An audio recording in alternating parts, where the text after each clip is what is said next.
Okay, hold on. Let me hold on. Hold on. So that's one of the things. Everything is getting recorded to YouTube. Okay. Here you go, Brother James. Hit join and you'll be on and popping. And just remember now you have a second stream you're on, which is YouTube. Okay.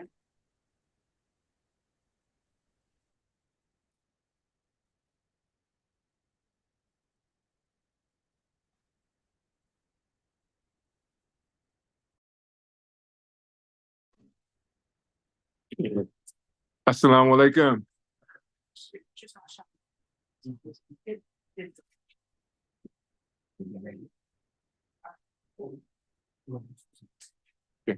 Again, assalamu alaikum, and welcome to this week's edition of the Halal Industry Do for Self.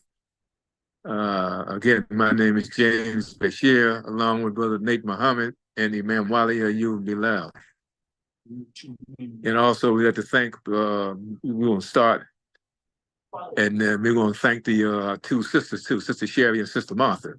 Of course, without them, man, this program would not be running smoothly. So I pray everyone had a successful week. I pray that everyone is in good health, your families, and all your loved ones. And I just pray that everyone mentally, physically is doing good. As always, the work continues, establishing halal, trying to get this halal mindset amongst the brothers in the whole community, but starting with the brothers, trying to get everyone to really have that halal attitude and make sure that everything you do is pleasing to Allah. So if you please to Allah, then it's easier for you to be pleasing to your fellow man, your brother that you see every day. And seeing more than ever, man, we need the brotherhood to be strong. So those that so they need to see more. They need to see examples of brothers that really had that halal spirit. That do for your brother. You want for your brother what you want for yourself. Yeah. So that means you about doing the work. We want to have a strong community. We want to have brothers really establishing a true brotherhood. That means that you truly in your heart, you want for your brother what you want for yourself. But that has to go. That's going to take some. That means doing things together, meeting together, being a brother to a brother. Of course, attending Jumu'ah, and this trying our best to do join an activity that's beneficial to the community, whether it's around the masjid or it's getting involved in the community that's around the masjid. Because eventually, again, with that halal attitude, we talk about not just affecting our Muslim community, we talk about affecting the total community or outside, whether it's politically, economically, in every avenue, Because last week we were talking about benefits for the veterans, and again that's going to be ongoing. But eventually, we started spreading, getting involved into the politics. Those elected officials as in our community, particularly around the masjid, starting, but also even around the city, because we all have to play a part in trying to correct what's going on in society. But of course, we have to take our own house first. Now, this past Friday, just to show you how we got to get this brotherhood strong. People, brothers always say the Quran and the Sunnah. One thing is Quran and Sunnah is common sense. That use your common sense that Almighty God gave you. We just had this Friday. I'm out there. I'm not around all the time, but on Fridays I'm out there. At the front door, and just out of nowhere, one brother going to tell the brother, man, he got to leave. He got to come inside. I mean, there's no compulsion in religion. Now, this brother, he was, for some reason, he wanted to sit outside. The only problem I could see is if you're blocking the doorway, people can't get in. But he was sitting on the side, on the step. He wasn't bothering nobody, just sitting there. So that's his choice. If he wanted to sit there, even while the Juma was going on, he could sit there. You know what I mean? He wasn't bothering anybody. But this shows the kind of imbalances that's going on in the community, you know. Those things that it was addressed. Because Brother Nate was talking to the brother, you know. I'm sitting there, I'm sitting in my mind, I said, what the heck is going on here? You know. But these things happen, they got addressed. But that comes from, as a brotherhood, see, we got to talk. You know, we had to find more ways to come together besides Juma. Juma is the key, because everybody's there. You know, that's when you put a lot of communities there because they have good attendance at the Jumas. I mean, they be coming. You know. Again, it would help a lot if we had some good information coming, good balanced information coming through the khutbah on Juma. You know, at least in the second part of the khutbah. You know, but no matter what it is, you know, we have to keep on persevering on. You know, so brothers, man, we got to. We really have to see what part we can play in making this community better. You know, we can't just keep going on this stuff, same old every week. Because what happened this past Friday, last Friday, it shouldn't even happen, but it happened. I mean, it got handled. But again, I mean that was a non-issue. I mean, I think that going back to the Halal, I think you want to be seen amongst men. So that part is not being allowed.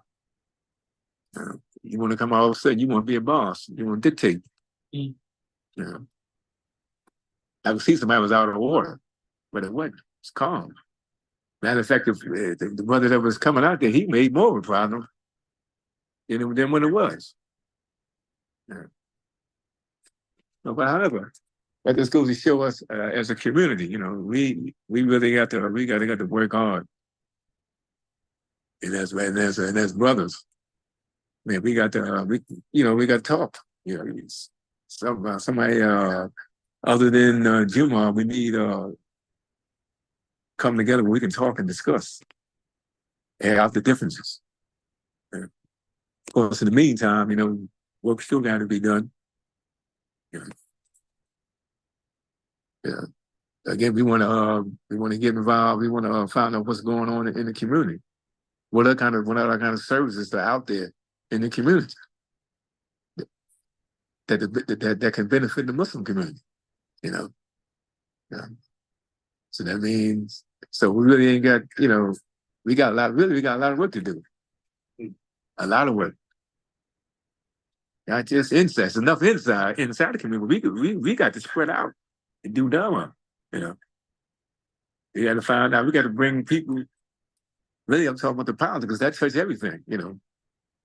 We got to find out what are the benefits are out there for us, you know. And so that's going to take talking. And, you know, again, I'm emphasizing the brothers because the men, we the leaders, you know. So we got to be the ones, be the protectors and maintainers of the women and the children. So therefore, and property. Yes, Brother Nate said, and property. So we got to oversee everything. You know? Yeah. I think Brother Nate told me on this fair Friday they did fix the elevator. That was good because everybody somehow some people that have handicaps, so they can't walk up the steps.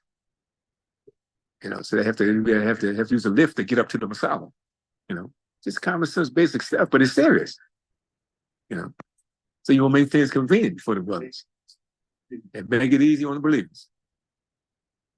You know, and easy because that's not easy. People got to lift the brother up and carry him up there because he's gonna get up there. But it's the common sense, the easier way is get the lift. Now that was fixed. You know, but it took work to do that. You know, you had to stay on.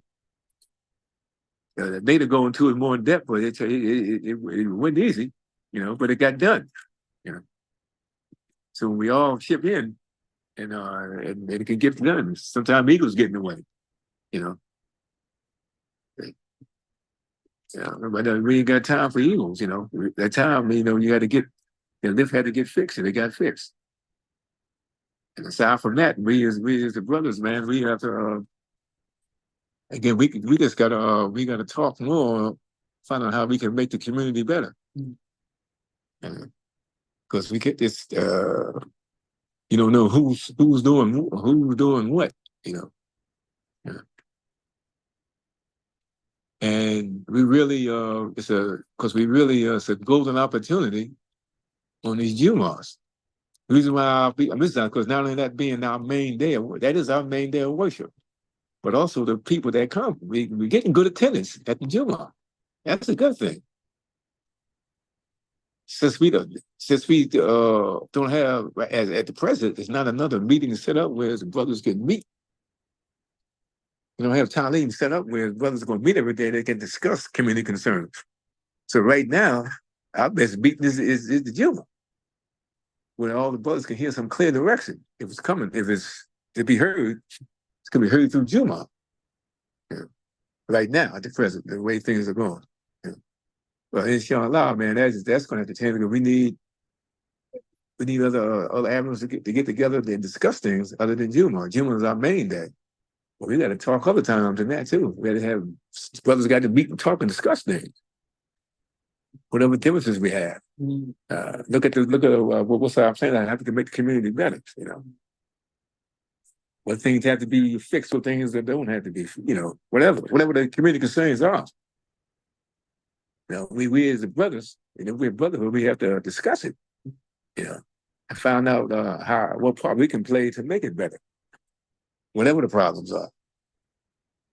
And you have to have a community without some problems. I don't care who you is. Buildings, something has to be fixed. There's always something going on. If it's not a physical structure, something wrong with it, even socially. We have to talk. Strengthen that brotherhood.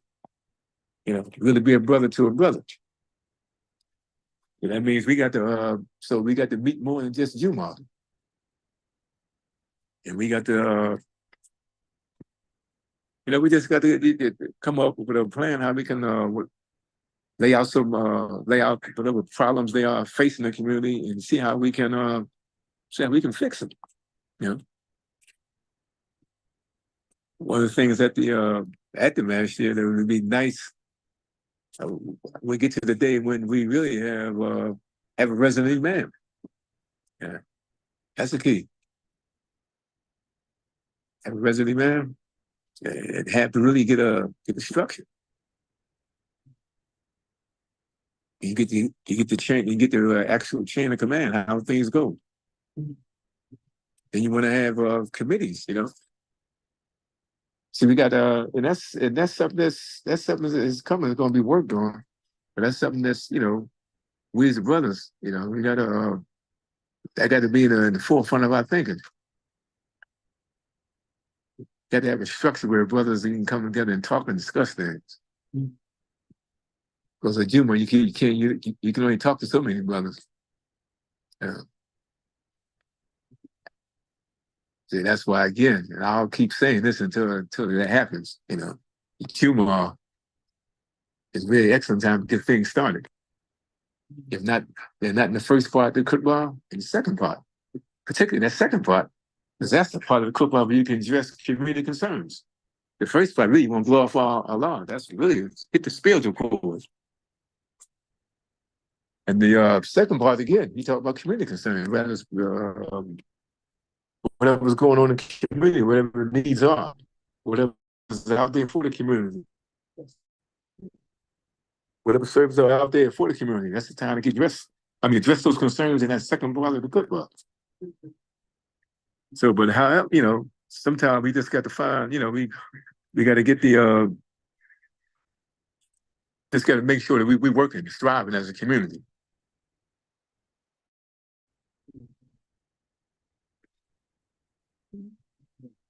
No, it was a janaza at the masjid yesterday. Brother Jamil, uh, I've been knowing him since I came into the community. I come into the community in '78, so I've been knowing him since then. Very, very good brother. 85 years old. Yeah, he's 13 years old. He said he was born in 1940, so I'm 72. Yeah, 85. Perfect. You hit it right in the 85. He born in 1940. I look at his book. Me was born the same month too. I'm born July. He was born July. Yeah, good brother. Very good brother. And may Allah have mercy on him, make it stay in the grave easy. Then inshallah, one day Allah will resurrect him amongst the righteous and grant him paradise. Yeah, so and that's the goal for all of us. Try to get to that paradise, you know. Yeah. So I guess that just let you know, look at the janaz, we just got the work we got to do. Now I was told about, because I had to leave. I was told about Brother Nate. They had a nice uh, what do we call that, Nate? The repast. Excuse me. They had a nice repast, and that's good. That's good. People eating food. Now, one thing you want to keep it together. Have some food. The athletes, I have to say something about it. Yeah. Very focused on family. They want to take. Yeah. Which we was a custom thing. Yeah. And see again, an old believer, so people haven't seen in a while, And it was see, like I said, we've gotten away from those things we used to do. Right. Got away from. We used to have the community night. It was just Jummah community night. We had the meetings on Saturday. We had the food buying cooperative on Saturday, Friday night and Saturday. Matter of fact, we had a credit union. Believe it or not, we had a credit union one time. It could have been better, but we did have something. It was a start, And it was something that we could meet other than Jummah. We meet at least 3-4 days a week. A night a week, excuse me. A lot of activity. Ta'aleem on Sunday. And brothers just get together, talking. Then, man, and once we went out there, we started went out on Sunday and with the Muslim Journal. That was a good experience.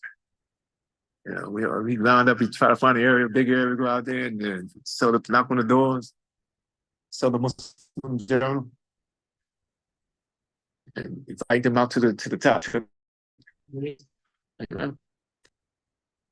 But we can bring back to that though. But again, it's gonna take the brothers to really talk more. I guess somewhere we got to find a way to do it ourselves. Because we wait on leadership, Yeah, so we got to go ahead and get it done. Start doing things, Because I mean the people are there, the brotherhood is there because that crowds for Jummah. I keep saying it again. It allows blessings with good crowds for Jummah. They come from all ends, up the street, down the street. Yeah, they be coming. Some they coming in droves, almost like that. And they're coming all the time, And as long as the Jummah is going, you always some people, they're still coming. Long after the band's been called, after the cookbah's been started. So with that, I'm gonna bring on Brother Nate, and I'm gonna greet you as in my talk as I greet you. Assalamu alaikum. Assalam, Brother James. Yes, that was your Brother James Bashir. We look forward to his comments all the time. And I like to continue with what he's saying. But first, I like to say, with Allah's name, the merciful benefactor, merciful redeemer, we all know nothing happens without Allah's permission. We sitting in here just sharing our insight on things. That's through the permission of Allah. Right. And we thank him all the time for granting us the opportunity to bear witness that he is the Akbar. He's the great. And as once we understand that about Allah, it's easy to adjust our character around him. They say you change the condition of your heart. You change it in a way that the way what Allah wants us to do, not what I want to do or what somebody else wants us to do. We do what Allah said first. We establish that. And as we were saying about the other thing with the believers, we try to build things around making it easy for the believer to worship their Lord. Make it easy for us. Many hands make the work light. And when we can sit back and help each other, James was just talking about the janazah for Brother Jamil. Yeah, we all knew him. He was a fixture around the community. But as he got older, his health started failing. So we seen it. We knew what was happening, but the spirit was still there. He brought out the spirit with the whole people, the whole community, the whole atmosphere was there for him to see him off. And I said, man, I think I hope they do this for me. Alhamdulillah. But in the meantime, we still enjoy their company and we enjoy the atmosphere and make it, again, easier for each other. I look back at James was talking about a couple incidents within the masjid. We addressed it before, but it's just a state of growth and development. The greatest thing I appreciate is that Allah already prepared us with what we're looking at, for what we're looking at, and what we want to do. We already been prepared for it. We done seen this again. Allah always put you in a position He always prepared you for. He don't throw nothing on you that He hadn't prepared you for. How do He prepare you? He put you through it before. He showed you it. A lot of things that go on today, it is not designed for you to get mad at and bark all against it and whatnot. Allah is showing you something. Pay attention. We're already giving our attention to Allah. Let's use it. Let's look at what He's showing us. And we take what we have learned yesterday to help prepare us for tomorrow. This is, as James said earlier, common sense. We're using just downright, down-to-earth common sense. One thing about around the masjid, the Philadelphia masjid where we at right now, is a very diversified crowd. You have a lot of people from different journeys or school of thought. Right. And we interacting with them. You understand? But we had to at times get away from the stigma, the myth, what they heard about us, those who migrated from the Nation of Islam into Imam Muhammad, our legacy. That same myth, we had to clarify that up. We have to sit down as men, as brothers, because the community won't move unless the brothers take it. I always said with the brothers meeting, we was always the legs of the community. We the one makes the community go. We are the one that protects and maintain the community. So we have to be able to sit down and discuss these things. What did you hear? How did you hear? Where did it come from? And then we can clarify, no, that whole notion, how you presented it, I won't say it's wrong, but you misunderstood it. I don't never say nothing is wrong unless you get arrogant about it. And as long as we put it on the table, thank you.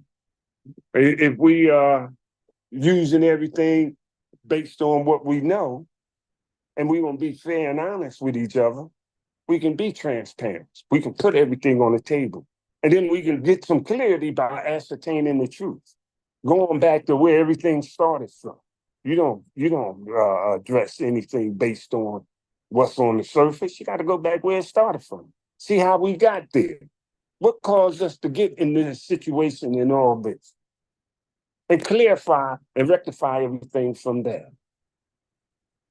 This is what we was already prepared for. Imam Muhammad made sure that we can learn to ascertain the truth. Go check in it. Why? Because Imam Muhammad was like that. He go in depth in things. He just don't go by what's on surface. He want to know why it works like that. How come it works like that? What made it work like that? And he give you the freedom to figure it out and move it in your own manner, in your own way. You never was one who would I'm gonna take your idea and run with it. You never was like that. He will always push. You understand that? No, you spearhead that. You do it. That's your idea. That is what you want. You push it.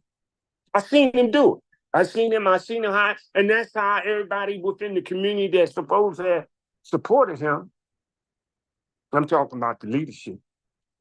That's how they always got this stigma about him that he didn't know what he was doing. No, he was giving you the freedom, extending you the freedom to do what you seem fit to do. Because he know Allah's going to challenge you and test you anyway. He know that. You know? And that's how he went about doing things. We look at a lot of things that happen within the community that people broke away from him. He didn't make a big stink over that. He told them, let him go. Leave him alone. Don't nobody bother him. That's right. Leave him alone. Yeah. And he made that clear.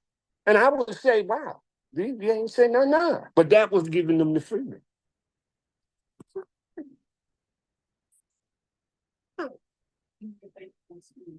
Huh? Yeah.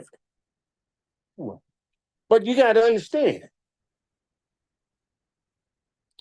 that we the one who like to establish our own criteria.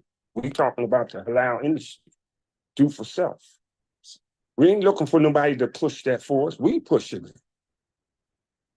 Every week, we push the idea and how we want to bring about that situation, and we try to use things that happen around us during the course of the week to share, to help us bring it, and like I said earlier, make it easier for the believers. Make it simple. Simplify something.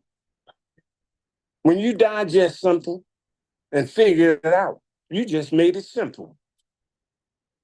And you can be able to go to anyone and share your ideas. Imam Bilal, this halal industry, how he laid it out, he simplified. Made it as simple as possible.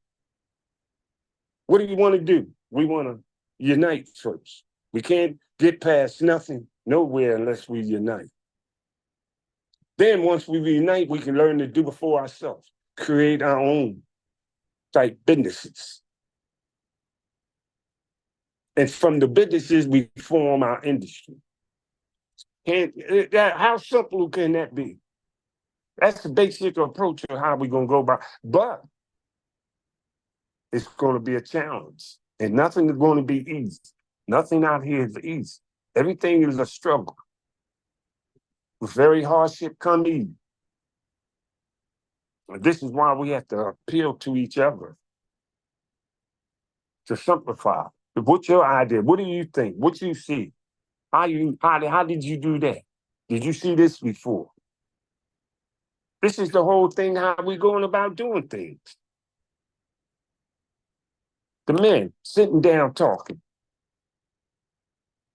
elaborating on the problems that come up, because they're going to come up every day. We got problems. But those same problems, we already had the solution. The solution is always in the problem. If you look into the problem, if you just react to it, then the problem overtakes you. It becomes a burden. And this is why we reflect back to what we learned yesterday to help us bring about tomorrow. And we're heading towards it, around the masjid. We still wrestling, you know, because of everybody's different approach to the religion. But I always use what Imam Muhammad said. We lead with what Allah wants and do things for sure. That's going to check everything. That checks all the individuality, all the selfishness, all the greediness, all of that checks all of it across the board. Why? By everybody being a witness to what we want to do. Nobody can't go against it. And if that any of us want to go against it, we all have the right to all of us go against them. That's the beauty of that. That just made the whole thing easier. How you gonna sit up here and you gotta I wouldn't call nobody no tyrant, but an individualist that want to do their own thing within among a body of people. You have to be able to check them with them. With for a body of people. And this is how we go about doing things. And we gotta bring it up, put it up front. We men now. We men. And how men do things, we address things. We don't address things we don't address things through physicality. We had that incident what James was talking about. It could have escalated out of control. But we knew what to do. You understand? First of all, you know, because we're not the aggressor. The Muslim is not the aggressor. So he already know. I said, well, let it go and let's go deal with the situation because we see where it started from. Once you see where it started from, correct it right there, and it went away. Just as fast as it started, it went away. So with that, we had some announcement or PSA we want to hear. Here's James Bashir again. It's Nate Muhammad, the Halal industry. Do for self. Thank you, Brother Nate. James Bashir again.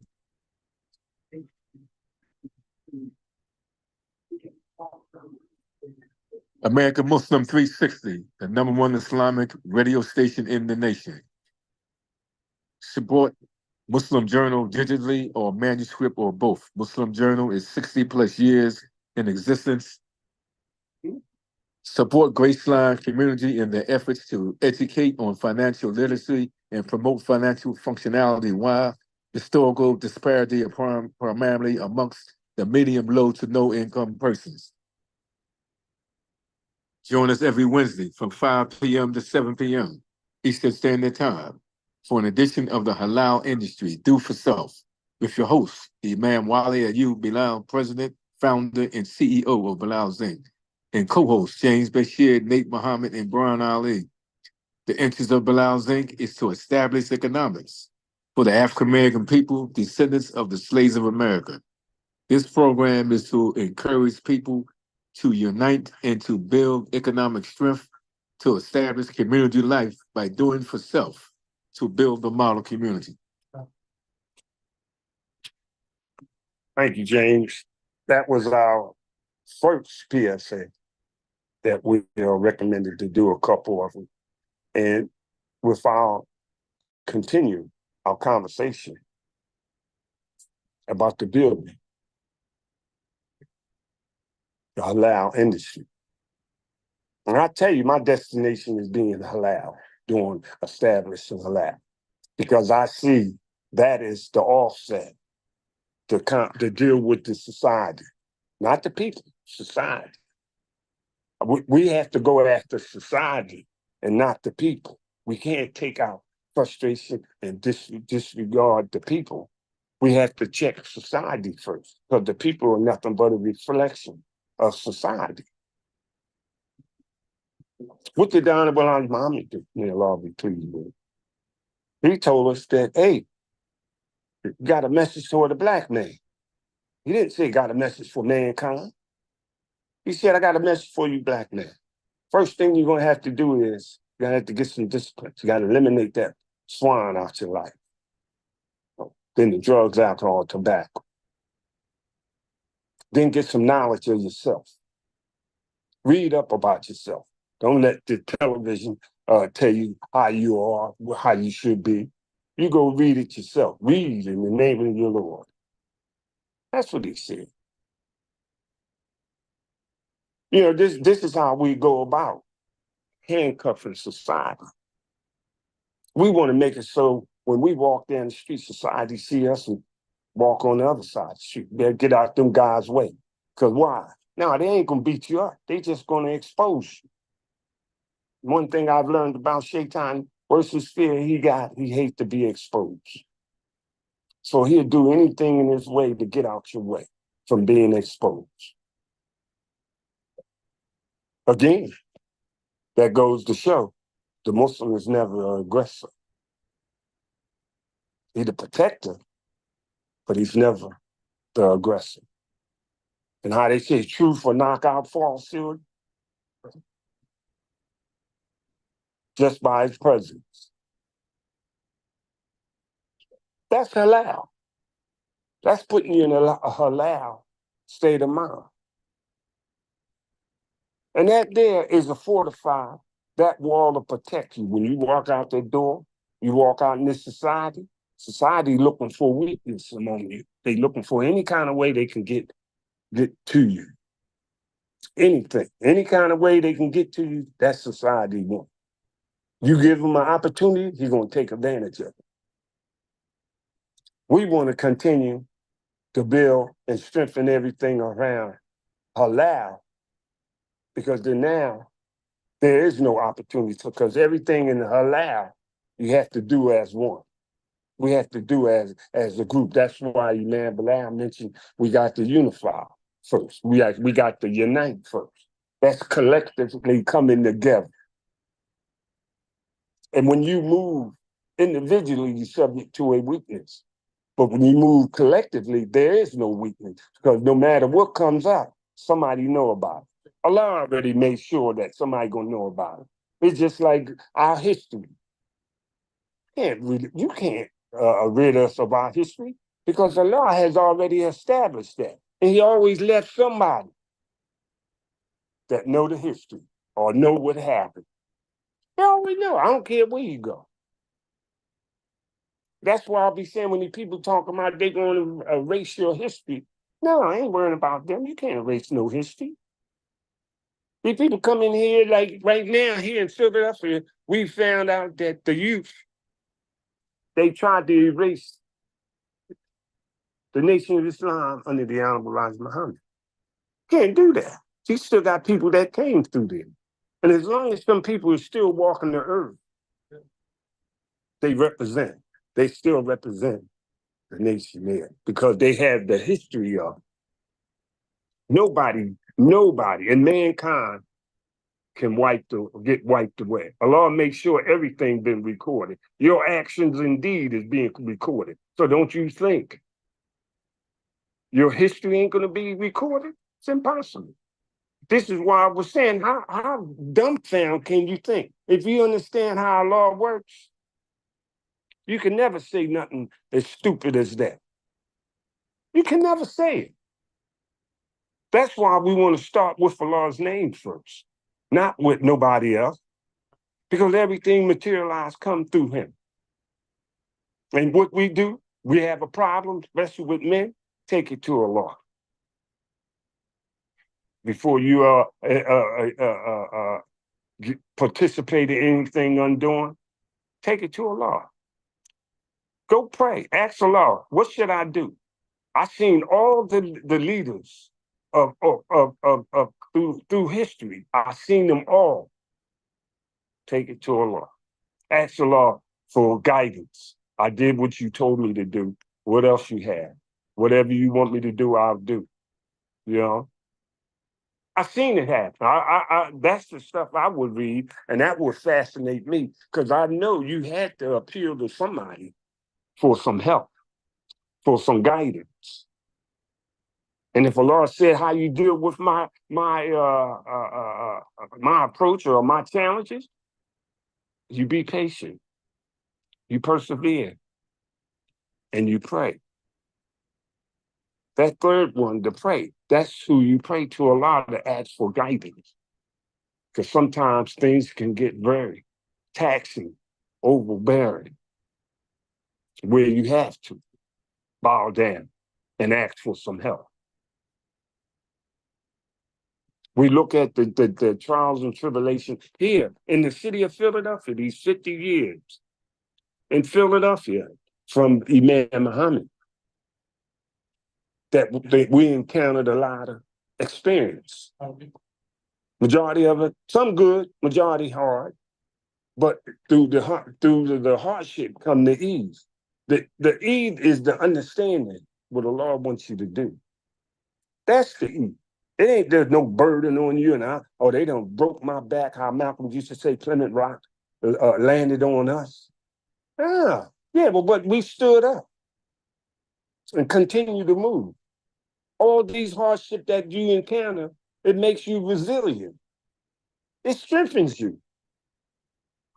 Only if you knew. If you're busy crying about it, you'll never understand it. He hurt me. They shouldn't have had to do that. I lost my house. I lost my family. Yeah. Praise be to Allah. But what did you gain? You gained credibility. You gained a stronger disposition about what you have accomplished. Look back at Bilal ibn Rada. Look what he went through. The struggle that he went through. But look what it did, the outcome of it. It made him one of the most strongest person within the religion outside the Prophet. Why? Because he stood up for what Allah wants. And this is why we have to stand up for what Allah wants.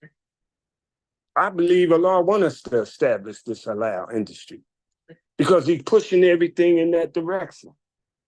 We can sit here and look back at our whole struggle from where we start and where we winding up. And that task that we came through, you can tell Allah's hand was with us, because if it would have been up to us, we'd have failed. We'd have lost because we didn't understand. But Allah is the one who kept us afloat. Keep the remembrance of Allah. When did the help of Allah come? He always was there. Was always there. Only because he told you, you can't give up. You got to persevere. You got to be patient. Don't look for it to be done tomorrow. You'll know when it's there. You'll know when the help of Allah comes. You'll know it. You understand? Because we're sitting back there, because we've been promised, like I said. Allah already promised us the success. That's one thing I always cherish. There's no doubt in my mind. Just sit back. It's just that you just have to tolerate. You have to tolerate the people.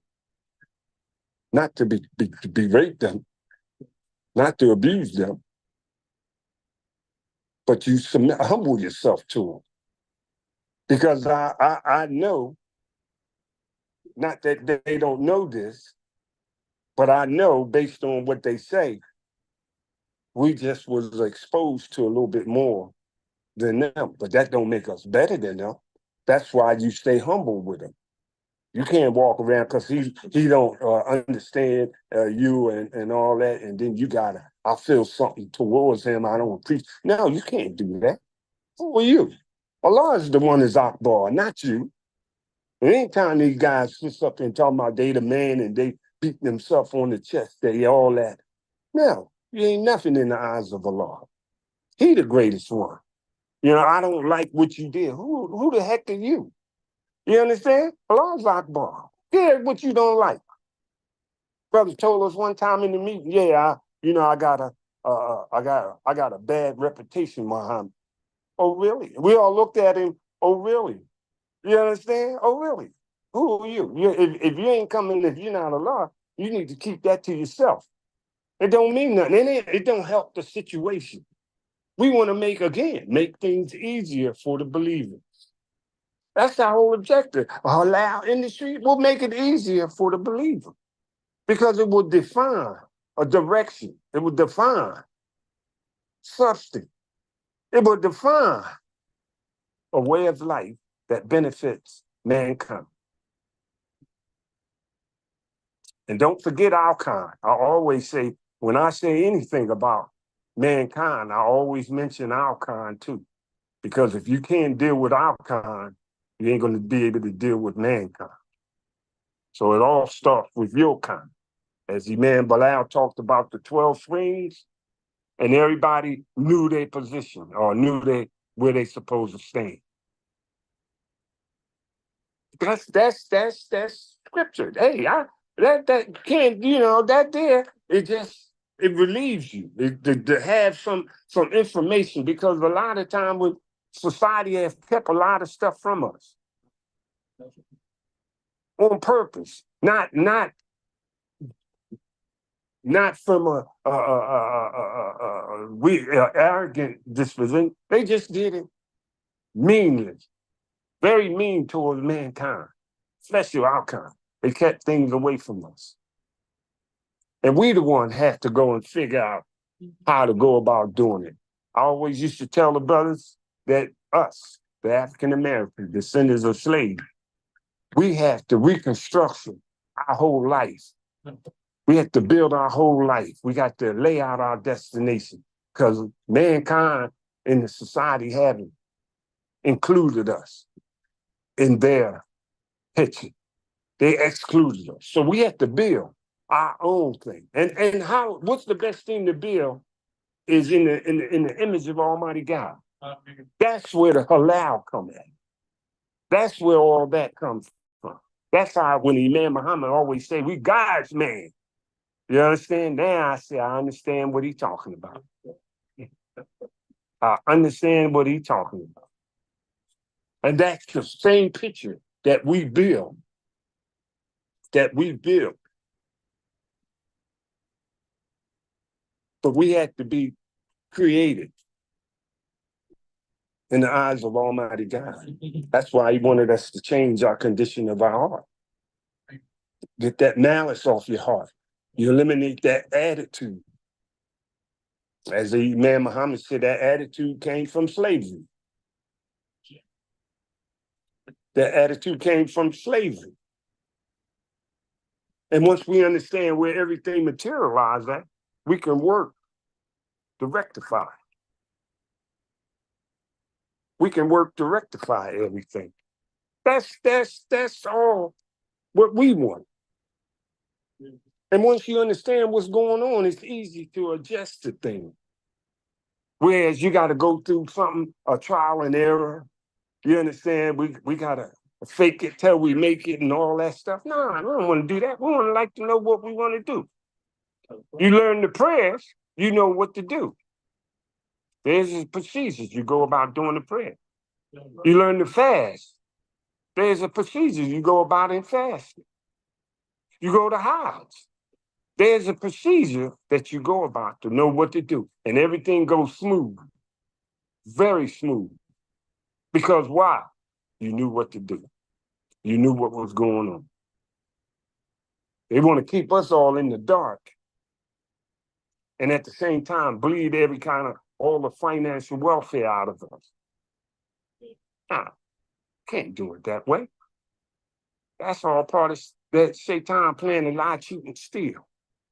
But once you go halal, he can't come there. He will not come nowhere near you, because he'd be afraid to be in a sport. This is my whole thing. And we wrestle back and forth with who know what and what know who. And I don't care none of that. I ain't entertaining that thing. I don't have the patience and the tolerance for that, because we done overcame that. We done got past that. Now, it's time that we can show what we know. We took the time to learn it. Now it's time to show what we know. We show them what we know by the halal industry, by uniting, doing for ourselves, to build our own industry within the industry that we live in. We're not sitting here going against the country, the laws. No, we ain't doing that. We stay humble. Our approach is humble. We ain't no radical. standing up here, we're all mad at the world, giving that mad at the world look. No, we stay humble. We stay humble. We being humbled to what? Because we had the interests of the people. We had their interest, their heart. We had the interest of their heart to help mankind, be an example of mankind. This is now the prophet coming, peace and blessing upon him, for mankind, for all of mankind. That's one thing I learned when I was on highs, that this is what I said to myself, this is what you wanted to show me, Allah. Oh, Allah, this is what you want to show me. You showed me over 200 countries of Muslim represented, and all of them bowing to La ilaha illallah. Now that's mankind. That is an image of mankind. And I soaked it up. I said, boy, this is great. This is great. So you can appreciate what Allah wants to show you. Now you come back to home and the struggle begin or continue, because we gonna struggle until Allah call us back. It ain't gonna, you sitting there, I'm gonna take it easy. No, you ain't never take it easy.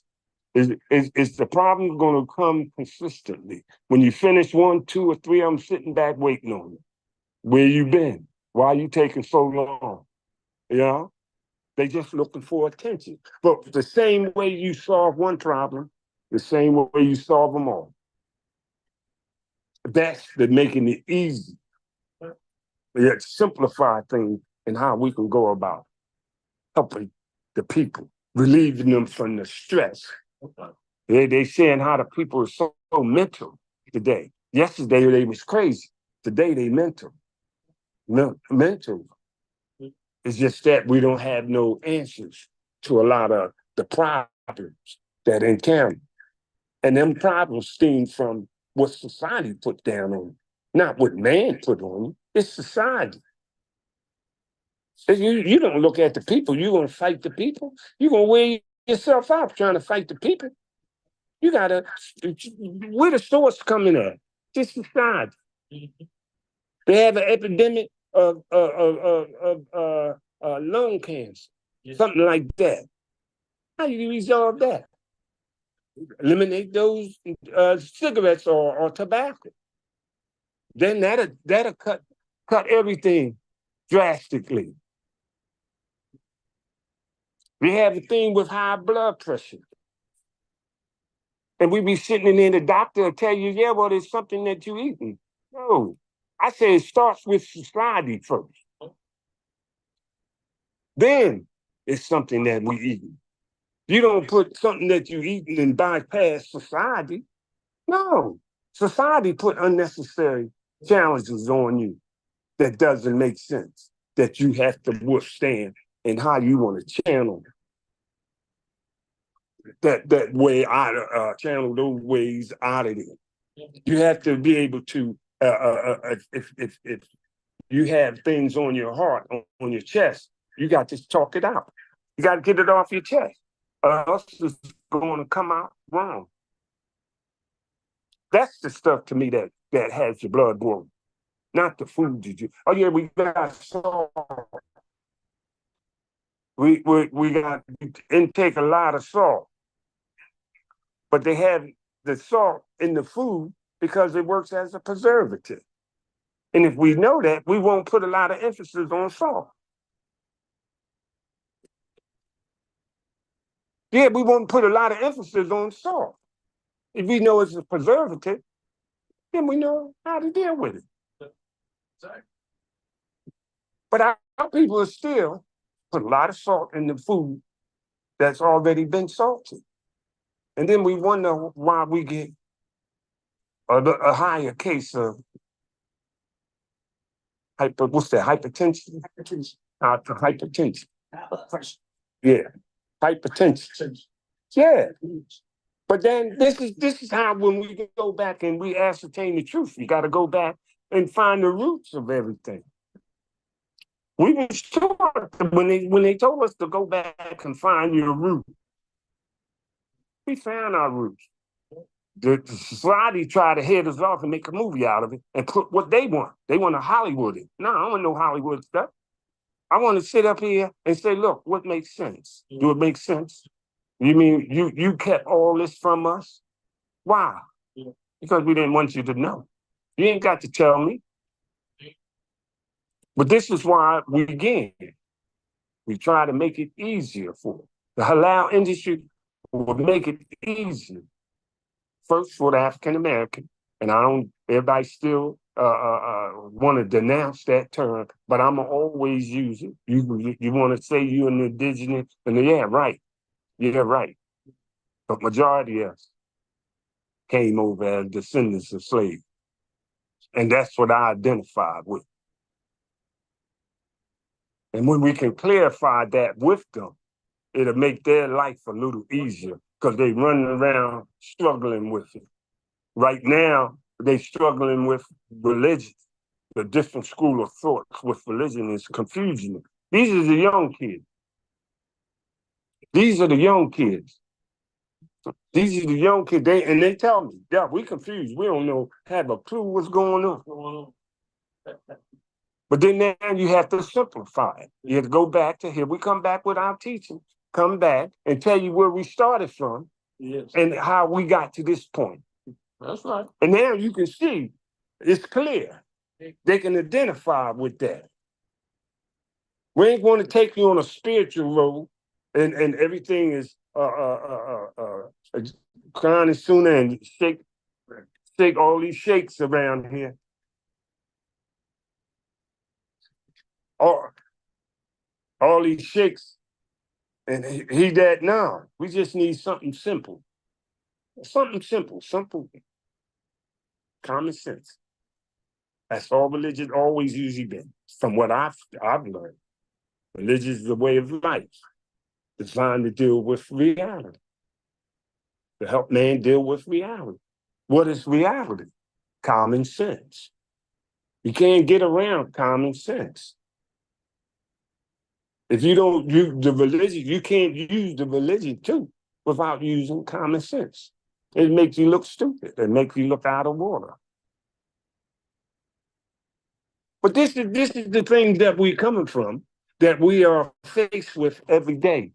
And if we can get clarity, when we walk out the door, this is when everything comes into effect. Because everything be coming past you in all different directions. And you have to be able to navigate through all that foolishness to get to where you want. Majority time, to get to the mass, the masjid. Get to worship. We tell brothers, what get to the masjid to worship. You get to the masjid, what worship is? Worship is nothing but working together. It ain't no ritual on it, it's working together. And if we don't know how to work together, we can't worship. All we can do is go through the motion. But our objective is to make it easy for the believers. That's the whole objective. If you come back in here and we got a big piece of steel to put up or get up, you get many hands on it, done made that putting that steel up easy. Then it would have been one or two people, but you had many hands. You just made it easy. Everything is designed to make it easier for man. For those who that understand that. Those who have a desire. Those who have a desire to want to make it easy. It's hard trying to do things by yourself. It's hard. It's almost impossible. Man is meant to work together. Just like everything in the universe, it works together. Only one struggle to work together is man. And what's happened? Society is taking advantage of that. They didn't create that. Society taking advantage. Society taking advantage of that. Society can't create nothing that Allah already created. But they can divert you away from doing what you should be doing. And if you do it their way, they're going to take advantage of it. Stop giving the people the opportunity to abuse us and use us, misuse us. When we can stand up, do everything as one, where Allah wants us to put, what Allah wants us to do. Okay, we're coming back down to another PSA. You understand? I have to say this, you understand, because they break my train of thought, but it's all good because that's all part of the program. That's all part of there the you program. go.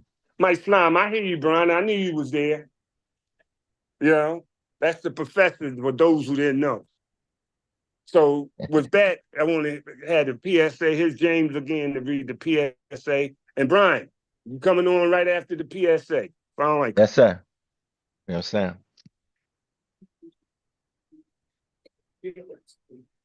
Yes.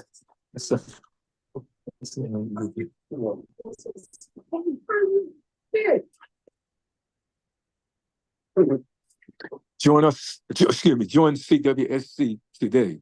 Go to cwsc.us and click on Join CWSC.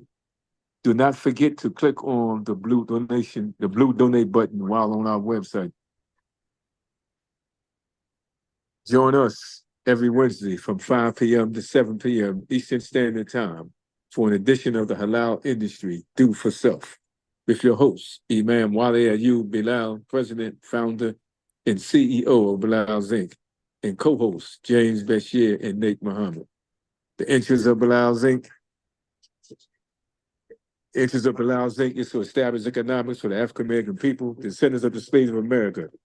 This program is to encourage people to unite and to build economic strength, to establish community life by doing for self, to build a model community. And also, I forgot to mention, just forgive me, this is my mistake, of course, Sister Sherry and Sister Martha. And also, Brian Ali is also one of the co-hosts. Now it's time I give it back to Nate. Assalamu alaikum. my son, Jay, yes, this is Nate Muhammad again. The halal industry, do for self. I just want to, before we bring Brian on, I just want to make a comment about here. We happen to be in the presence of Imam Bilal, and we enjoy his company being all as always. And I've been around him a long time, and I have watched him come up with things on paper. He had mentioned it earlier. Yeah, I still got numbers in my head, but he had more of laying out a community setting, a business setting. I mean, I'm just right off the top of his head. I used to be amazed with him. I said, how did he do that? But that's what he brings to the table. The organizational skills and how it works and how we should go about doing it. Now, after that, he done did his job. He done what he supposed to did. He put his stuff on paper. Now, myself, I was always the one I can take it and I can run with it. I know exactly what he want to do, and I know how you go about starting. He laid out what he wants. I can take it from there. I remember in the construction, superintendent used to always tell me that you can't tell you everything because you take stuff and run with it. No, I make it happen. We make it happen. If that's what we want to do, we got to put every effort in what we want to do to make it happen. But we definitely have to have that direction. We get that direction by laying out the program. This is what we want to do.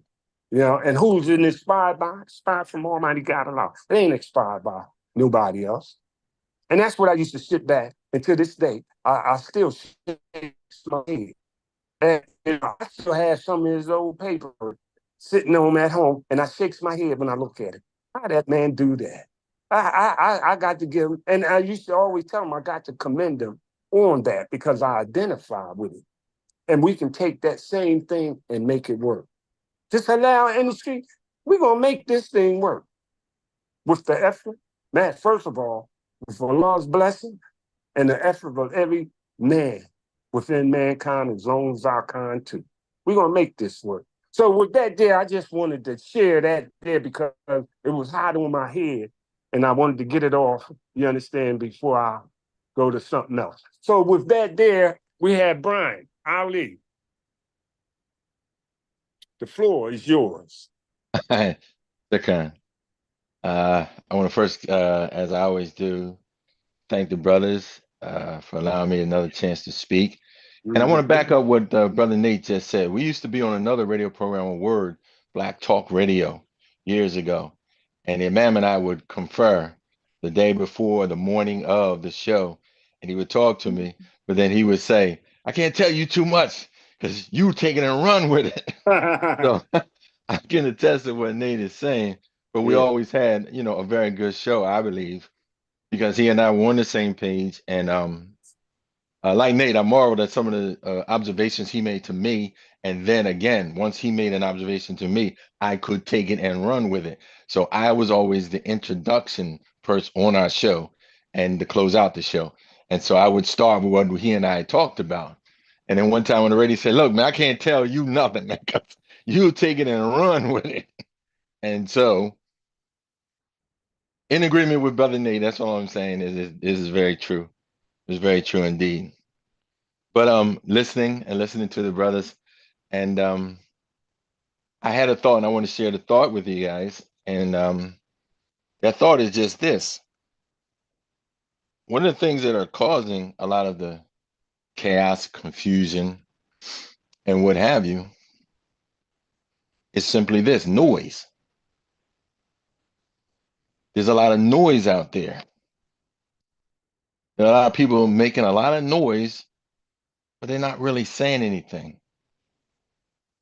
Noise has never been a constructive thing, a helpful thing, ever. When a tree falls in the forest, the proverbial tree, it does make a sound. It makes a loud noise when that tree, whether it's from a storm or the tree has just died or the tree even was cut down to make something. It makes a loud noise. But when the tree is growing, it doesn't make a sound. When it's at its most useful, there is no noise from the tree. From the time its roots take root into the soil, and from the time it pierces through the soil and becomes a mighty oak, a mighty sequoia, a large 20, 30, 40-foot tree, there is no sound. That should tell you something. When something has lost its use, there's sound, there's noise. But when it's not making noise, when it's in alignment with the universe and is doing what it was created to do, there's no sound. When a tree does what it was created to do, what it was created to do, to provide oxygen into the atmosphere and to remove the carbon monoxide that humans exhale, to provide nourishment, which is the fruit trees, protection, shade, it does not make a sound. It's only when it comes to the end of its existence, it is no longer a value per se, that it makes a loud sound, a noise. A lot of what we're hearing, and particularly from elected officials, is just a lot of noise. We need to quiet the noise. We need to understand that they are doing, as Shakespeare said in Macbeth, it is a lot of sound and fury, but signifying nothing. What they're saying adds up to nothing.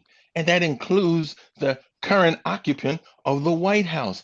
It does not mean anything. But what is it doing? It is distracting you. It is taking your focus off of what you should be doing. It is taking you out of alignment with the whole universe. It is taking you away from your purpose for existing on this earth to serve and worship your Lord. Because it's a loud noise, it's disruptive, it's distracting you, it's destroying things.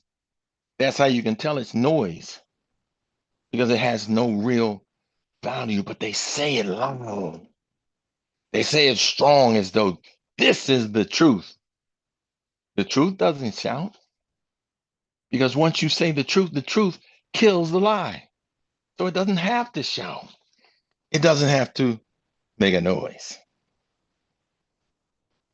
Quiet is our nature. Allah says, patiently persevere. That means you have to be patient. You have to take a step back and look at things how they are, analyze, strategize, and figure out what your next move is. You don't need a lot of noise to do that. Patiently persevere. Don't stop. Don't just stop talking. Don't just stop participating. Patiently persevere. When they bring the noise, you bring the quiet. Do what you were supposed to do. Live as you're supposed to live. And all of that sound and fury will be bouncing off of them from one to the other and back to the other. And we can then pinpoint who is lying. Because lies are loud. When they tell you a lie, it's usually loud. But the truth is quiet. The truth doesn't have to yell. The truth is the truth. It is substantiated by evidence. A lie is just something thrown up in the air to see who will believe it.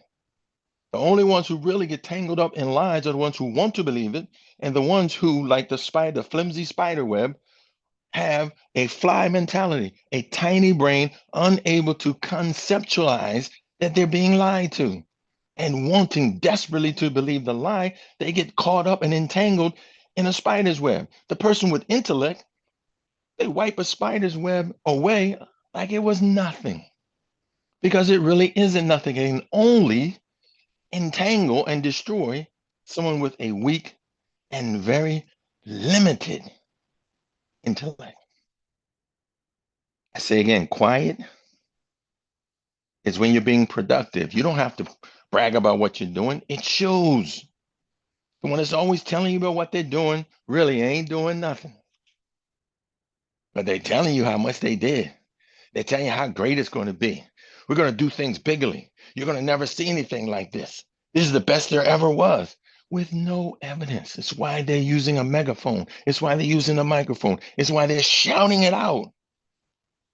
So that the truth, when the truth comes and destroys the lie, there's already another lie in place of that lie. But it has no foundation. So when we come and we get quiet and we pay attention and watch them, and then just slice apart the lies with nothing but the truth. No gun, no atomic bomb, just the truth. Just evidence that what they're saying is just a lot of noise. That's all we need. It's just the truth. Another example.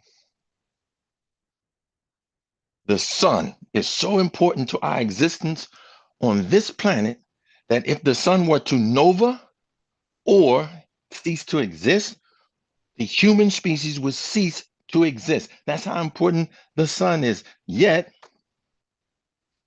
the sun and all it does it all without making a sound. There is not a sound the sun makes. And we can't even exist without the sun unless Allah permits another sun or permits us to morph into a different kind of individual or change it to condition or the makeup of the earth so that we no longer need the sun. That could happen. I don't think it will, because the earth was made by the creator and he know what he's doing.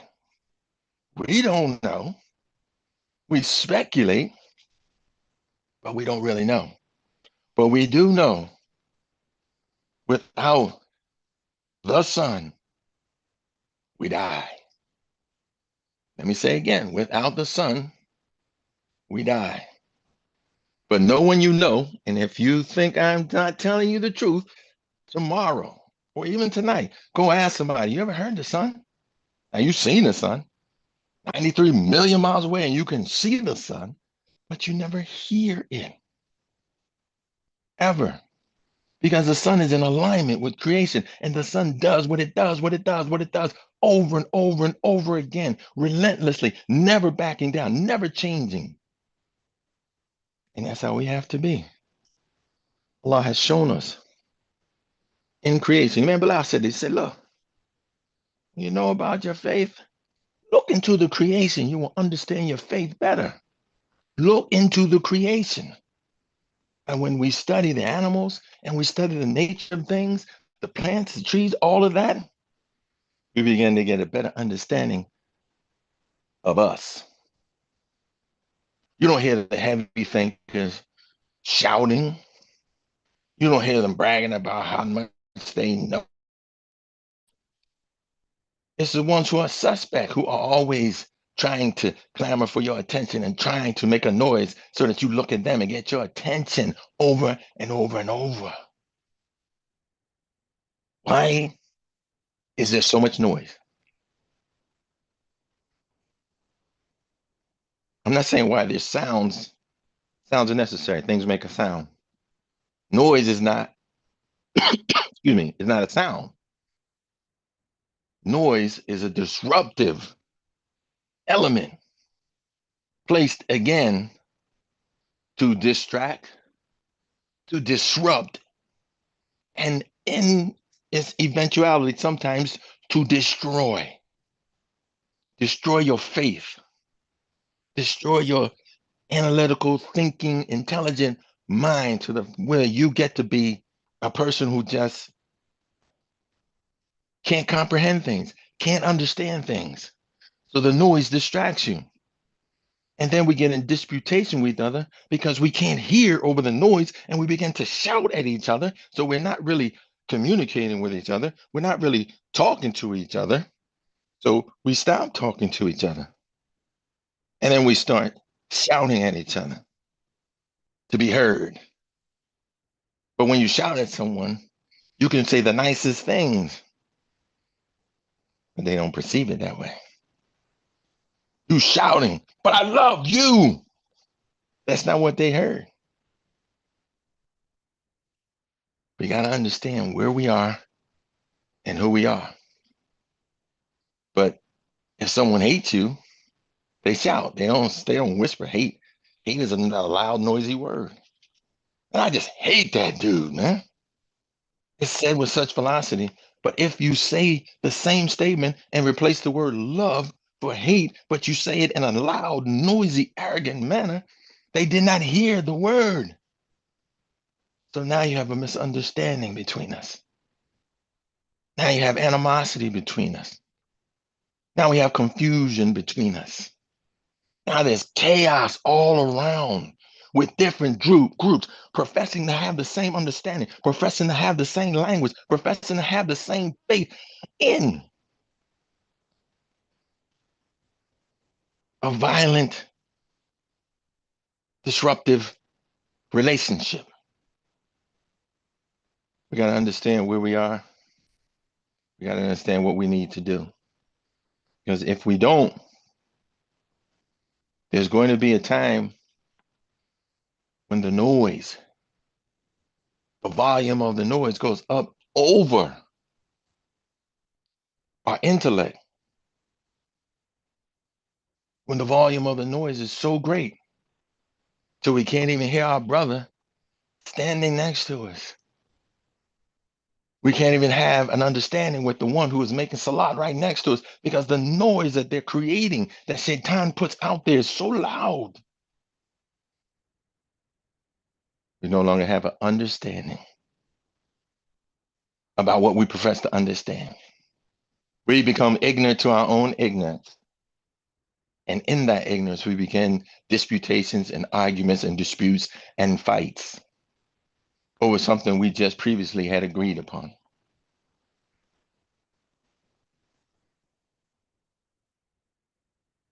What is happening right now? War is happening right now. War is noise. War is loud. The dropping of bombs, the shooting of machine guns, the bullets, the bombardment, the destructive element, the disruptive element. War is noise, but peace is quiet, isn't it? Peace is quiet. That's why when somebody said, "Oh man, I'm tired. I just need some peace and quiet." When we see each other, we greet each other. Oh, they come, peace be unto you. You want them for some quiet in their life. You want some calm in their life. You want some sense in their life. You don't want loud noise. We got to come at the noise. We got to eliminate the noise by quiet. Use the quiet. When someone's making a loud noise, stop and look at them and watch what they're doing. Watch what they're talking about. Why they're making this noise. And if they don't stop, saying, "Are you okay? Is everything okay with you?"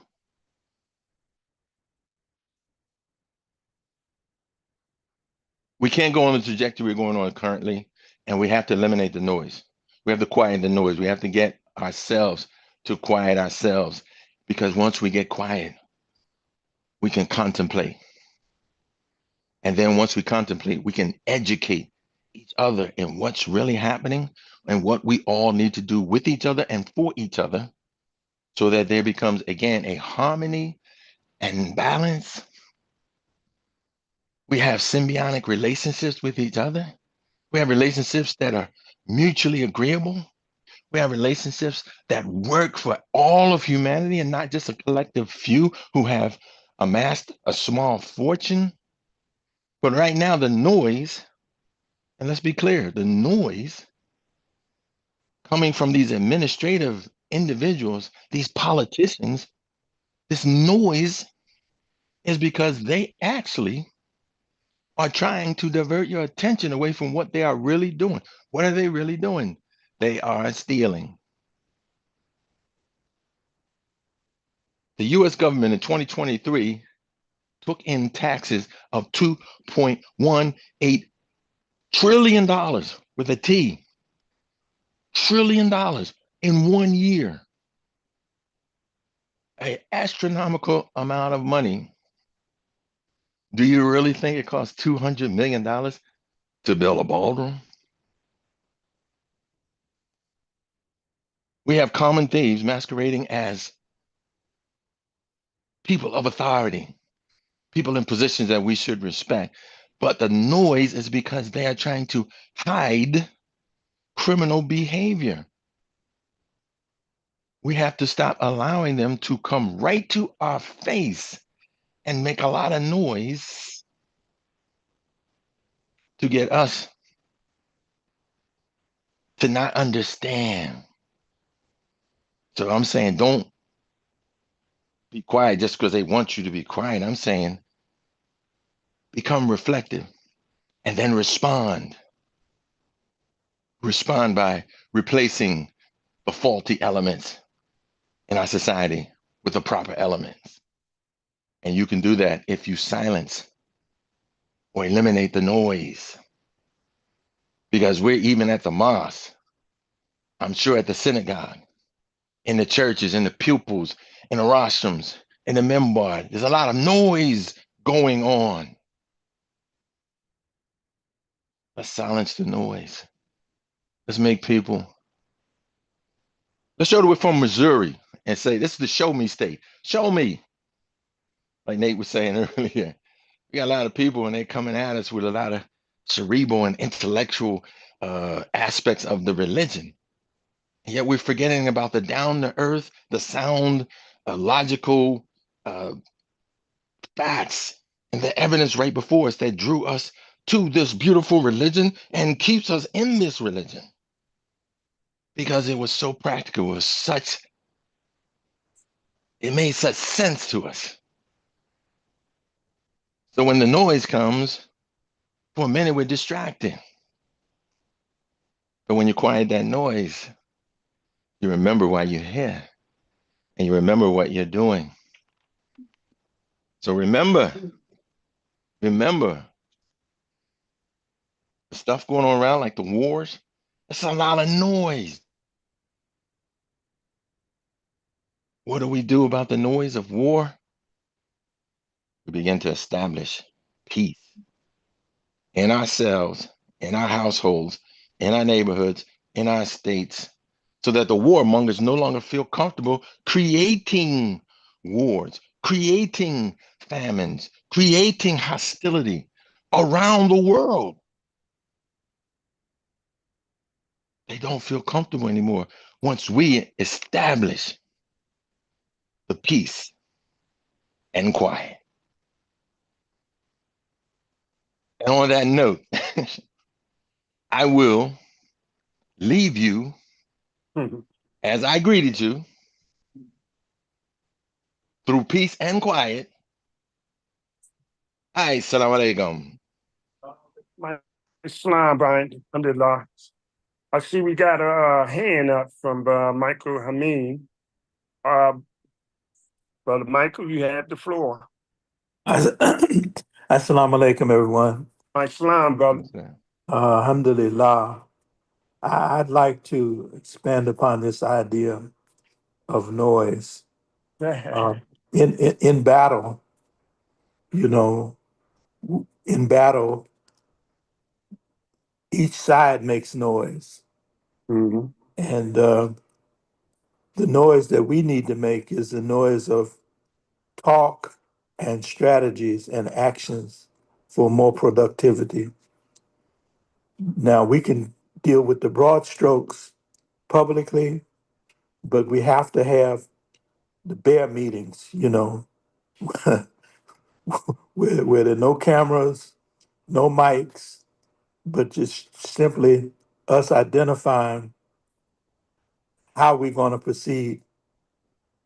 In the Nation of Islam, I came into the Nation of Islam in 1969, and the believers were buying in bulk, Mm-hmm. boiling water. These measures were taken because of a strategy, a philosophy, a movement where we understood what we had to do without and what we had to have. There were certain basic essentials.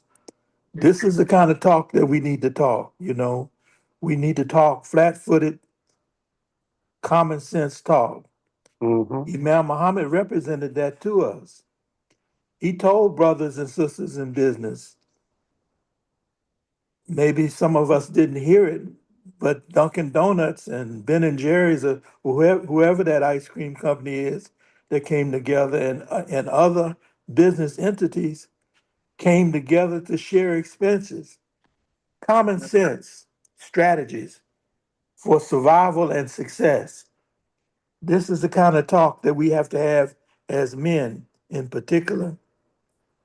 We need to meet and have some bare meetings, and we need to understand the social conditioning. I think I shared a little while back, there were some brothers in Baltimore that got together. They had the money. They went to 7-Elevens and they got a contract for the bean pie business. One of those brothers shared with me. He said, "Brother, when the money started coming in, the N word, maybe I'll say it for effect, the nigga started coming out when we started making money." Mm-hmm. That comes from that's conditioning. That's social conditioning, where where we have to have knowledge capital as well as uh, money capital, material capital. We got to have the knowledge to understand the noise that brother mentioned in the prayer line. Brothers not seeing the discipline, just want to make the ritual prayer, not seeing the discipline in the prayer is when the mujaddid gives you the instruction to stand, you stand. You just don't stand up on your own. What kind of discipline is that? That's not al-Islam. The Mm-hmm. discipline, it may seem like a small thing, but we're told that wisdom is in these small things. So I'll stop with that. We need to talk about broad strokes in the public forum like this, but we need to have some private meetings. where we get down to real business. Thank you. Alhamdulillah. Brother Michael, your comments was always appreciated. And we look forward to hearing from you more. And just in stay on that same line. You know, I always tell them everything is going to start within the masjid. I usually use the phrase about the civil rights, how it all was organized in the church. It came through the church to establish all that. And you see what they accomplished in that manner. So we talking, same thing with this halal industry. Is that yes, we got to bring it. We have to start within the masjid. We would have started in the masjid years ago, but everybody blew it off, and there was all kinds of sanctions and disagreements and all that. So we had to go ahead and do it individually. But it was meant to start within the masjid. And we all look forward to build this because the people could understood the language, what we was talking about. So there we got, Brother Michael, your hand back up again? Yes, sir. In terms of the strategy, the whole earth is the masjid of Allah. Okay. Sometimes we need an environment away from the masjid. Here in Jacksonville, one of the brothers was suggesting, well, okay, I'm going to call for some meetings at my home. I've got chairs and what have you. I'm going to call for some meetings at my home. We might meet at some other place, a library or something. But it doesn't always, if it's for the masjid, it doesn't always have to be in the masjid. That's correct. That's correct. That's so, that's right. And what Is that it? Yes, yes, sir. Okay, alhamdulillah. You have one, sir? Assalamu Here's Imam Bilal. Alaikum. Alaikum And, assalam. yes, we have a lot of work to do, no question about it. And the thing is we're going to get it done. I mean, when I say that like that, Allah's going to bless us. There's not no guesswork or nothing like that. Now, we don't know which one of us will be here living tomorrow, but those that Allah allow to feel in their heart that they need to do this, we can do it. You know what I mean? Now we have our effort, Bilal's Inc., the halal industry, and have started this effort really behind many things, starting off with my family many years ago, but it went into the Nation of Islam. It went behind the Honorable Elijah Muhammad. We were very close.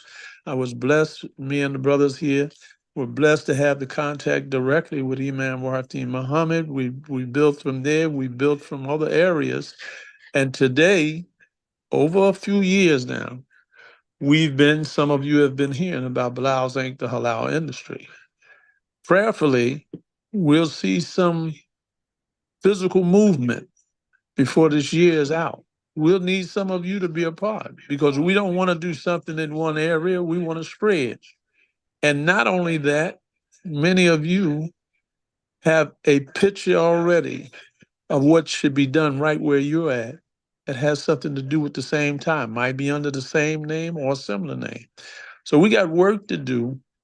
We just have to trust Allah and move into it. So Bilal's Inc., the halal industry, we want to be bringing much more information out soon about what we want to build. That some of you already may know we have some land, thank Allah. We want to build on the property. We've had the property for some years now. And we want to build on that. We want to expand on it, stretch it. And with that, that could be a start for many of us. And we need to work with each other because as we've done in the past, we've sometimes brought livestock from the South, part of the West.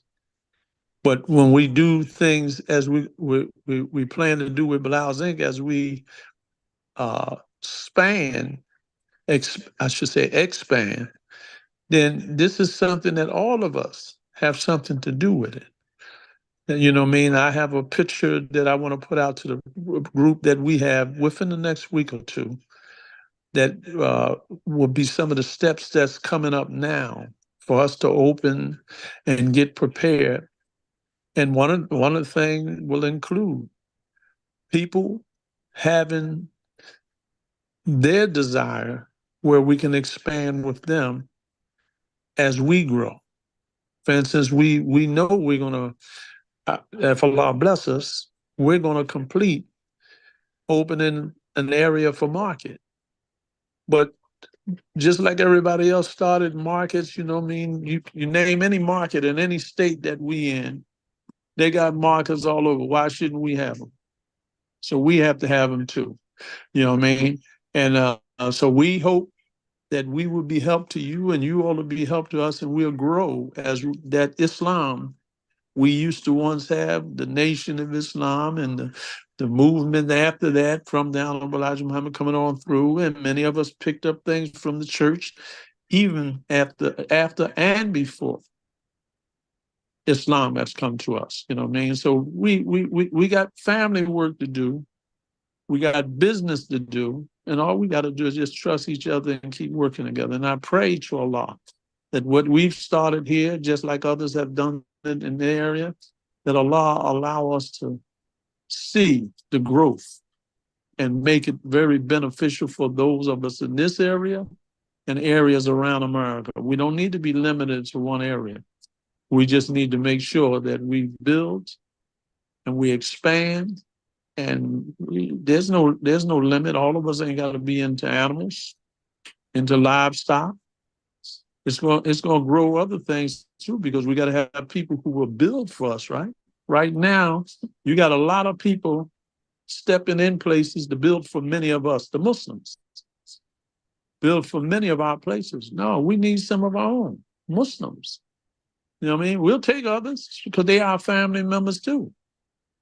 But we need to expand ourselves where we're building for ourselves, we're established for ourselves, we're creating political people from among ourselves, and we expand in America in a way that we can see that Allah is blessing us with. Now, I'm going to give the mic back to Brother James because he has to take us to another piece, but I'm thankful for the message that the few of us said to each other today, and let us just keep growing if it pleases Allah. Once again, I'm Wali Ayyub Bilal, stepping off the mic. It's always a pleasure to hear from my leader, Imam Wali Bilal, founder from Halal. It's always good to hear from him. He's sitting every week, he's to talk though. Of course, Michael's always there for him, whatever. American Muslim 360, the #1 Islamic radio station in the nation. Support Muslim Journal digitally or manuscript or both. Muslim Journal is 60 plus years in existence. Support Graceline community in their efforts to educate on financial literacy and promote financial functionality. Why? Historical disparity primarily amongst the medium, low to no income persons. Thanks there, Brother James.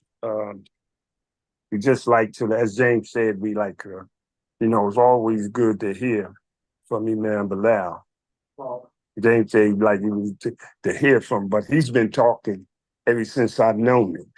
He never was shy to talk about anything. So this was like, it could be a little break for him, a rest.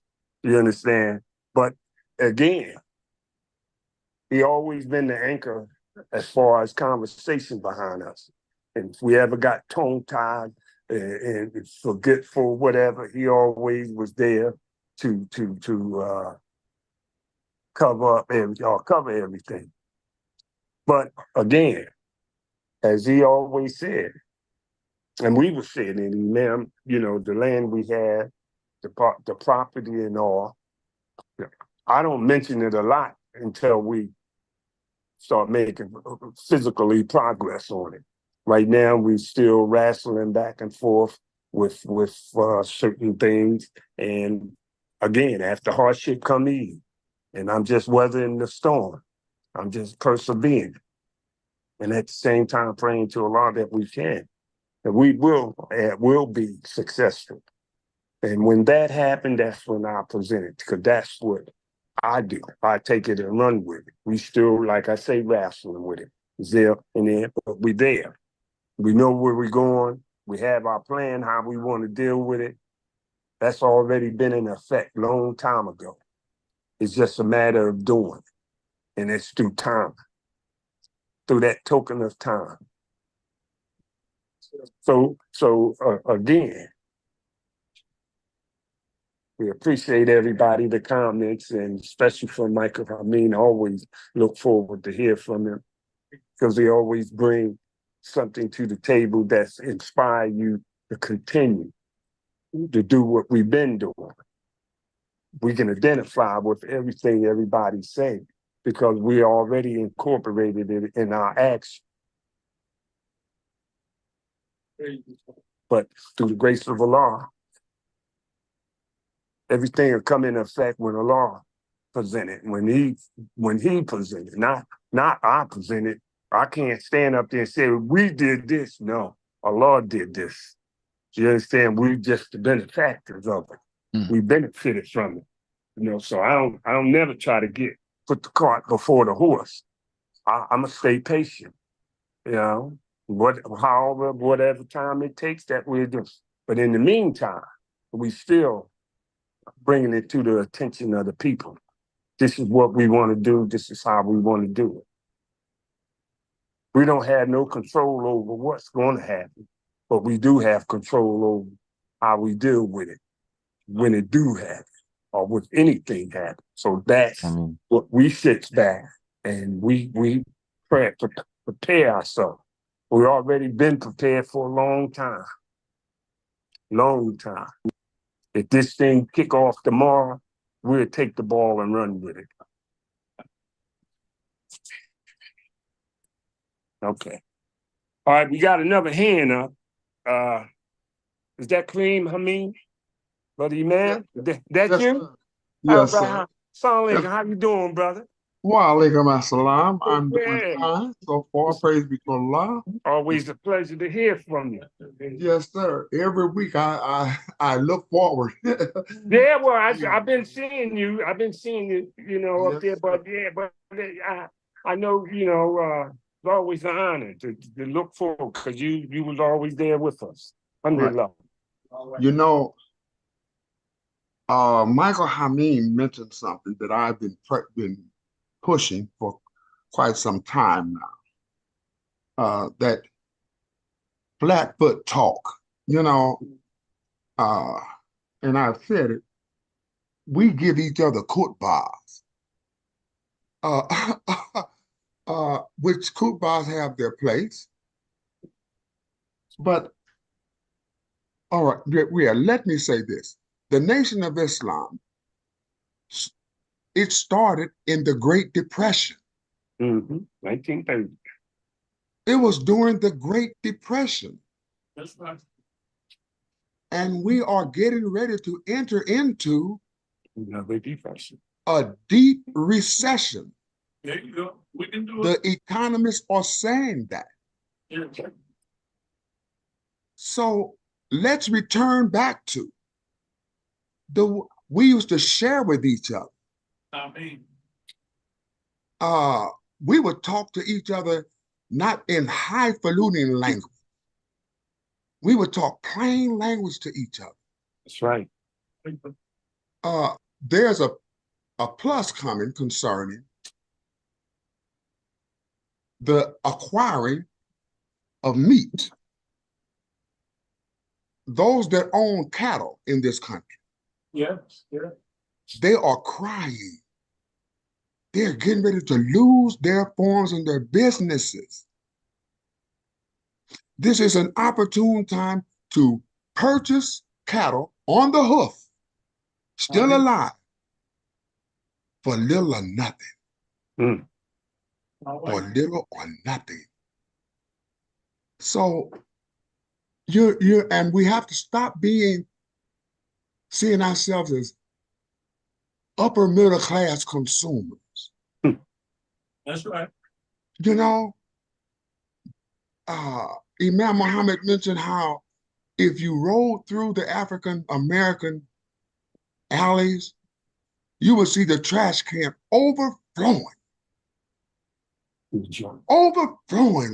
with garbage and trash. Yeah. Supposed to be a poor people. So, inshallah, if the men meet, and plus let's include the women in that. Yeah. They are very advantageous for us. Yeah.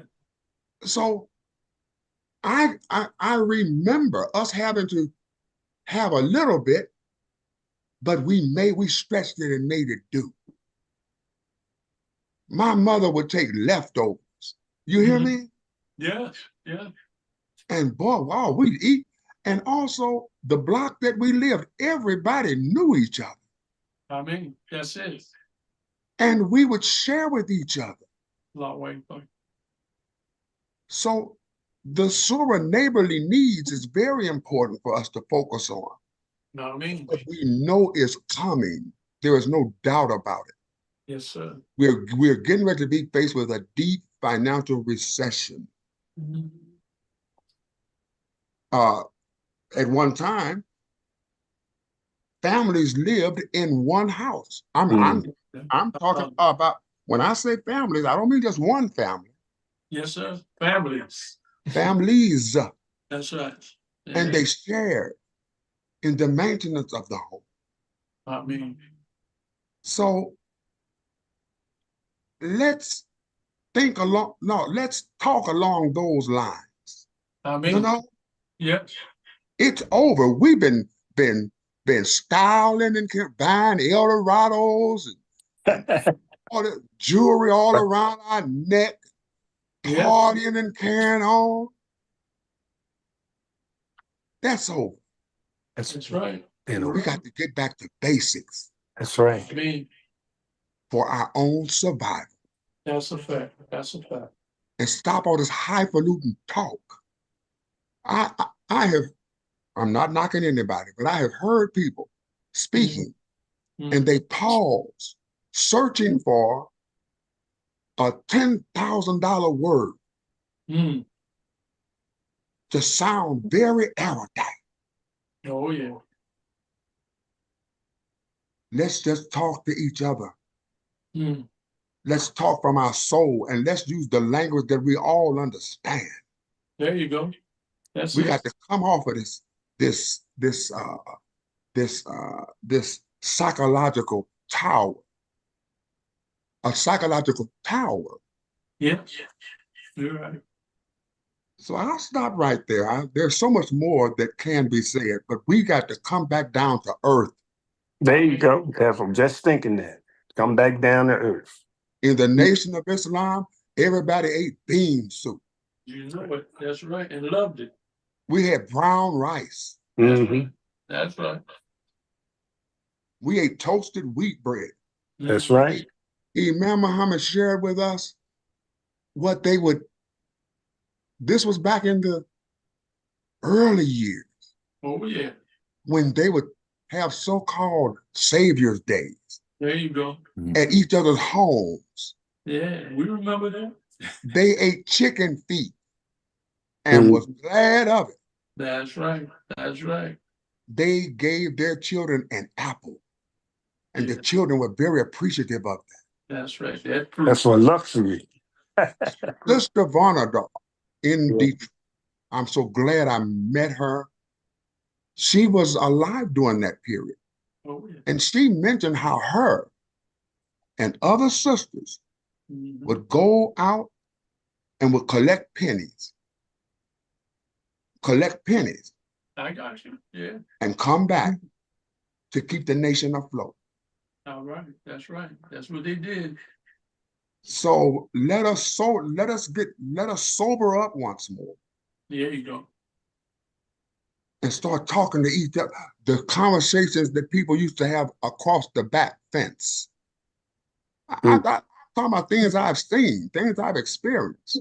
Oh, yeah. Our we had better come up with a good strategy. Oh, yeah, we got to do it. Okay, I'll stop right there. But I'm telling us what is coming. Yeah, we just stopping on the word right now. We're gonna keep working. Yes, sir. Oh, no doubt about that. Got you. Love what you're saying, my brother. That's right. You know, we was talking about that earlier, where we was at the brother Janaza and his repast, and we had all the elder sisters back there. Everybody was one big wholesome atmosphere where what you're describing, this is what we would write back then. I sat back and I pointed out to everybody, look at this. This is how we always used to be. You understand? Everybody's sitting there, you know, and they don't went through their changes or whatever they went through, but they still, the spirit of the oneness was still there, and you could feel it in the atmosphere.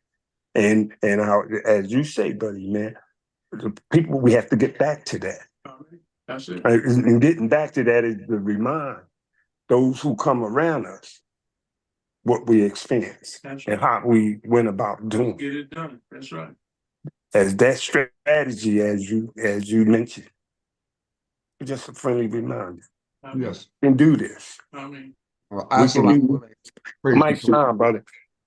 Praise Pleasure hearing from you today. thank you very much, my brother. Alhamdulillah. Yes, sir. I like this. I like these type of meetings. I like this kind of down to the earth talk. That's right. There you go. Where the rubber meet the road. That's I right. love it. When the Prophet Muhammad, he was taken to the highest level of spirituality in the night journey. But what did he do? He came back down to earth. There you go. There you go. And began to build a community. Yes. That met the needs of the people. I mean, that's a fact. Assalamu alaikum.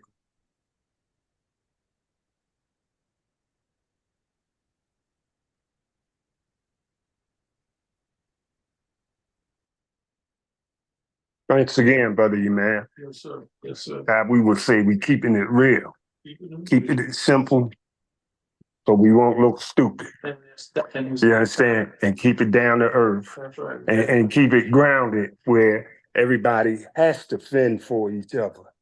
This is what we was talking about in all this working together and establishing the unified force. But again, the people, especially those who came behind us, they never seen that. And our conversation that we exhibit here, it reminds them, or it shared with them, and it appealed to them how it used to be, how it was. We could do it again. And that's why I say we already done it once, we can do it again. This ain't nothing real or big thing. It's just we looked out for each other. No question about it. We always looked out for each other. If we in need, we was always there for you. Share whatever we got. Appreciate those who hear. As the brother Imam was Mike, as he was talking about the brothers that with the bean pies from 7-Eleven, you know, we had a little experience about that too, where we had a community builders.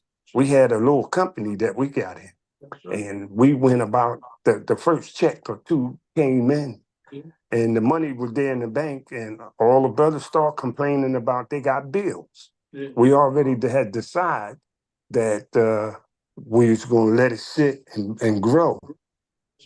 No, they wasn't having it. They said their wife been on them, beating them down. And so everything fell apart. Yeah. But again, we can still do that same thing again, and we know what not to accept.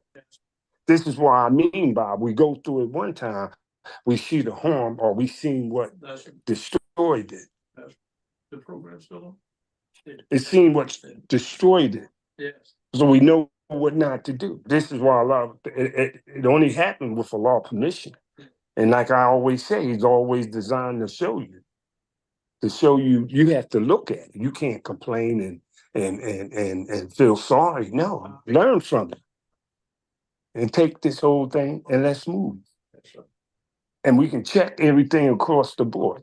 Because it's simple. The simpler it is, the further we can go with it.